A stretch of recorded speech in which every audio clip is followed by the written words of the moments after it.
گائے کے اندر اس کی تمام جنسیں داخل ہیں، اور انہی جنس میں سے بھینس بھی گائے کی جنس ہے، علیحدہ طور پر نہیں ہم شامل کرتے بھینس کو۔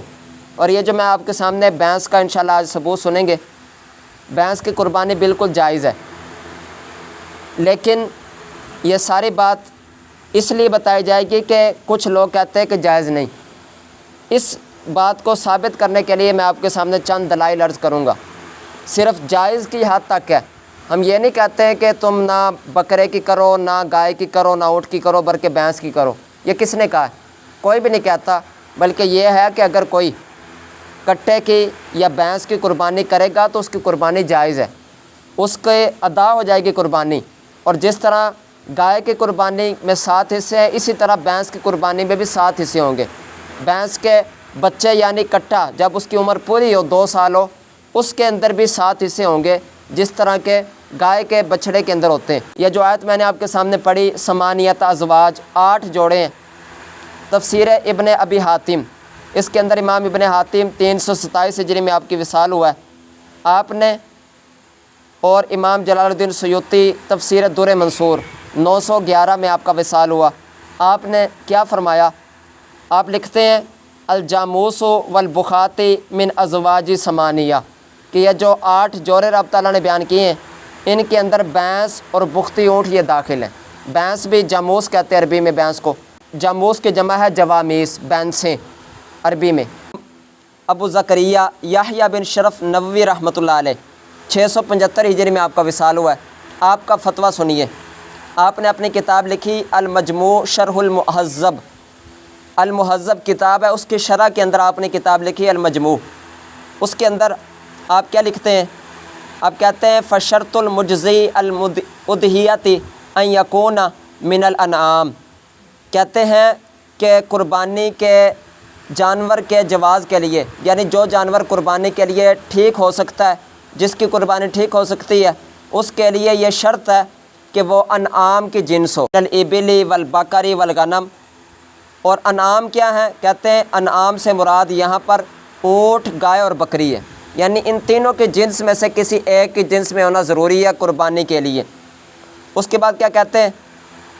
سواء فی جمیع انواع الابل، برابر ہے کہ جتنی بھی قسمیں ہوں اونٹ کی، من البخات والعراب، چاہے بختی اونٹ ہو چاہے عربی نسل کے اونٹ ہو۔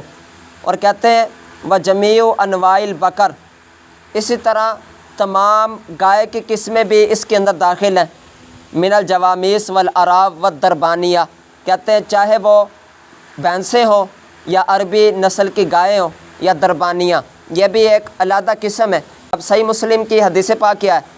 اب وہ سنیے ذرا، حدیث نمبر ہے 3186، حدثنا عن جابر قال خرجنا مع رسول اللہ صلی اللہ علیہ وسلم محلین بالحج، حضرت جابر رضی اللہ تعالیٰ عنہ کہتے ہیں ہم نبی پاک علیہ الصلوۃ والسلام کے ساتھ نکلے، حج کے ارادے سے ہم نے احرام باندھا ہوا تھا حج کا۔ اس کے بعد کیا کہتے ہیں؟ فامرنا رسول اللہ صلی اللہ علیہ وسلم ان نشترک فی الابل والبقر کل سبعۃ منا فی بدنہ، کہ ہم اونٹ اور گائے میں سے 7 بندوں کو شریک کر لیں، 7 بندے شریک ہو جائیں، اونٹ کی قربانی میں بھی گائے کی قربانی میں بھی۔ یہاں پر بکر کا لفظ ذکر ہوا، اور جتنے بھی علماء ہیں لغت کے، جنہوں نے لغت لکھی یعنی عربی الفاظ کے معنی بیان کیے، ان کا اس بات پر اجماع ہے کہ یہ جو بھینس ہے یہ بھی گائے کی جنس ہے، یہ علیحدہ چیز نہیں۔ اب سنیے ذرا، کتاب لغت کی بڑی مشہور کتاب ہے لسان العرب، اس کی جلد نمبر 6 صفحہ نمبر 43 کے اندر ہے والجاموس نوع من البقر، کہ بھینس بھی گائے کی ایک قسم ہے۔ یہی بات تاج العروس، یہ بھی ایک لغت کی کتاب ہے، جلد 15 صفحہ 513 میں ہے کہ جو بھینس ہے یہ گائے کی جنس ہے۔ اور تیسری لغت کی کتاب ہے المعجم الوسیط، اس کی پہلی جلد کے اندر صفحہ 134 کے اندر یہ لکھا ہوا ہے الجاموس حیوان اہلی من جنس البقر، کہ بھینس جو ہے یہ بھی ایک پالتو جانور ہے اور یہ بکر یعنی گائے کے جنس سے ہے۔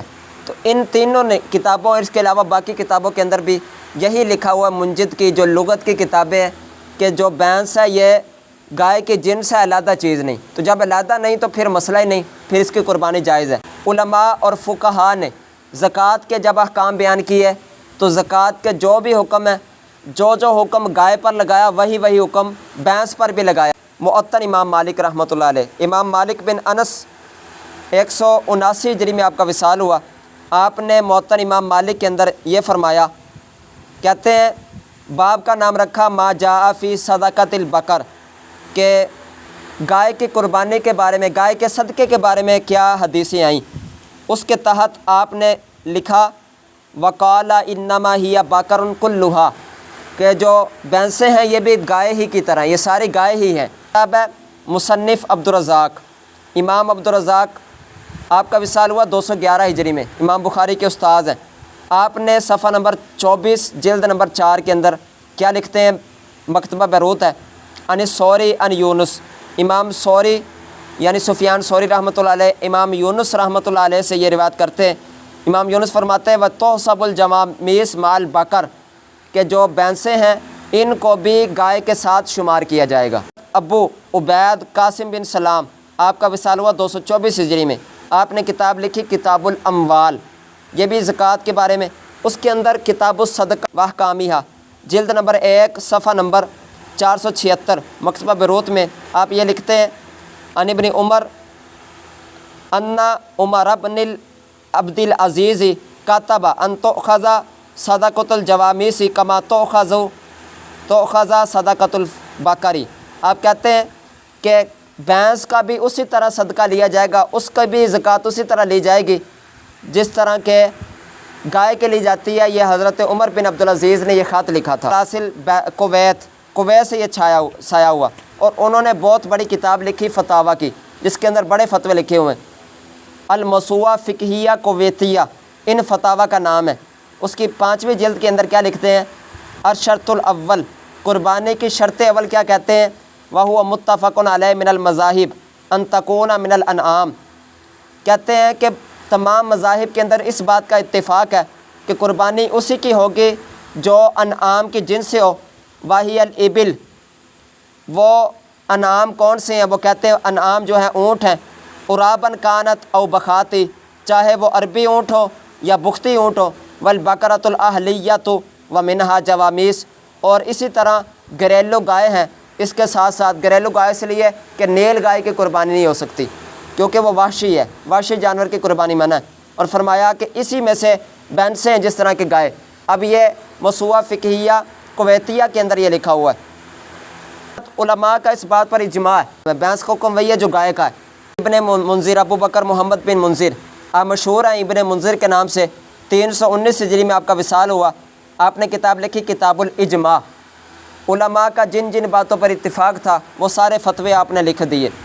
اسی کے اندر آپ نے یہ لکھا وَأَجْمَعُوا عَلَىٰ أَنَّ حُکْمَ الْجَوَامِيسِ حُکْمُ الْبَقَرِ، کہ اس بات پر علماء کا اجماع ہے کہ بھینسوں کا حکم بھی گایوں کا حکم ہے، بلکہ بعض روایتوں کے اندر تو اس طرح بھی آتا ہے کہ قربانی بھینس کی 7 کی جانب سے کافی ہے، حضرت علی سے مروی ہے۔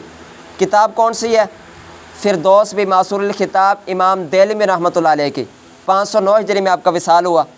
اس کے اندر آپ نے علی با کے حوالے سے جو الف سے حدیث ذکر آتی ہے وہ پہلے آپ نے لکھی با سے، جب حرف جیم آیا اس کے تحت آپ نے حدیث لکھی ہے، صفحہ نمبر 124 ہے، جلد 2 ہے، مکتبہ بیروت ہے۔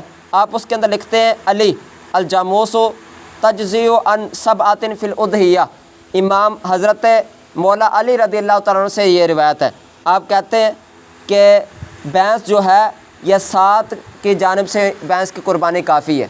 ابن قدامہ مقدسی رحمۃ اللہ علیہ نے آپ نے کتاب لکھی المغنی، اس کے اندر آپ نے جو چیپٹر لکھا نا زکوٰۃ کا، اس کے اندر آپ نے یہی بات کی کہ یہ بھی بھینس بھی گائے کی جنس ہے، اور کہتے ہیں کہ مجھے تو اس کا اختلاف معلوم نہیں ہو سکا، 630 ہجری میں آپ کا وصال ہے۔ آپ کہتے ہیں مجھے کوئی نہیں علم کہ اس بارے میں بھی کسی کا اختلاف ہے کہ یہ اس کی جنس ہے کہ نہیں، اس کا مطلب ہے پہلے کوئی اختلاف نہیں تھا، یہ اب بھی آیا ہے۔ پھر جو میں دلیل آپ کے سامنے دینے لگا ہوں وہ غیر مقلدین کے فتاویٰ علماء حدیث جلد نمبر 13 صفحہ نمبر 71 کے اندر ہے کہ بھینس بھی بہیمۃ الانعام کا فرد ہے، بہیمۃ الانعام کی قربانی کیونکہ قرآن پاک کے اندر بیان ہوئی ہے، تو کہتا ہے اسی وجہ سے بھینس کی قربانی بھی نص قرآنی سے ثابت ہے۔ اب یہ لکھ رہے ہیں